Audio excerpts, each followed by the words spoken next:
प्रतियोगिता वाले दिन लड़की ने अपने डांस शूज एक भिखारी को दे दिए। मंच पर उसकी सौतेली बहन भिखारी के साथ बेकाबू होकर नाचने लगी। पता चला कि लड़की को पता चल गया था कि उसकी सौतेली बहन उसके डांस स्टेप्स की नकल कर सकती है। पिछले जन्म में उस पर झूठे आरोप लगे थे और उसे साहित्यिक चोरी के लिए फंसाया गया था। लड़की पर जीवन भर के लिए प्रतियोगिताओं में भाग लेने पर प्रतिबंध लगा दिया गया था। उसकी सौतेली मां ने भी इस मौके का फायदा उठाकर उसके पैर कुचल दिए थे। अंत में उसकी सौतेली बहन ने उसे छत से धक्का दे दिया। जब उसने होश संभाला तो उसने खुद को डांस प्रतियोगिता से 1 महीने पहले पुनर्जन्म लेते हुए पाया। उसने अपने पिता से एक निजी डांस स्टूडियो मांगा ताकि उसकी सौतेली बहन उसकी नकल न कर सके। उसके पिता ने उसे लाल रंग के डांस शूज भी दिए। लड़की अपने पिता की हमेशा की मदद के लिए आभारी थी और इसके बाद उसने हर दिन मुश्किल स्टेप्स का अभ्यास किया। उसे विश्वास था कि इस बार डांस सचमुच उसकी अपनी मौलिक रचना होगी। लेकिन प्रतियोगिता से 1 दिन पहले वह अपनी सौतेली बहन को बिल्कुल वही पोशाक पहने देखकर हैरान रह गई। उसने लड़की की मूल कोरियोग्राफी को फिर से प्रस्तुत किया। लड़की समझ नहीं पा रही थी कि उसकी सौतेली बहन ने उसकी नकल कैसे कर ली। घर लौटने के बाद उसने अपनी मां के मूल सिग्नेचर डांस स्टेप्स का अभ्यास करना शुरू किया, लेकिन वह असफल रही।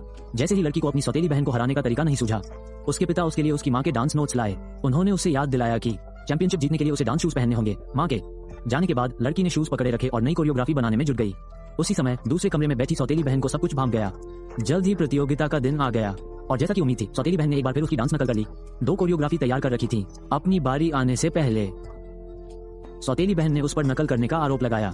फिर उसने 1 दिन पहले डांस स्टूडियो में रिकॉर्ड किया गया एक वीडियो दिखाया। वीडियो में डांस स्टेप्स बिल्कुल लड़की के स्टेप्स जैसे ही थे। लड़की के परिणाम रद्द होने ही वाले थे।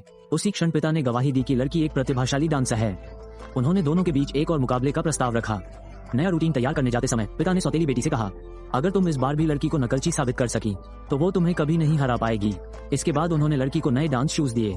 इस बार लड़की ने पहले परफॉर्म करने की इच्छा जताई, लेकिन डांस खत्म होते ही सौतेली बहन ने फिर दावा किया कि उसने नकल की है।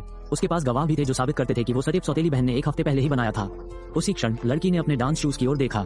उसे अचानक सब कुछ समझ आ गया, इसलिए उसने अपनी सौतेली बहन के खिलाफ एक और राउंड का प्रस्ताव रखा। दोनों के कपड़े बदलने के बाद सौतेली बहन ने उसका मजाक उड़ाते हुए कहा कि वो कभी चैंपियनशिप नहीं जीत पाएगी।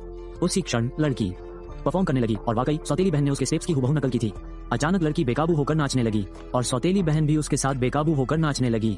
ये देखकर दर्शकों को आखिरकार समझ आ गया कि असली नकलची कौन है।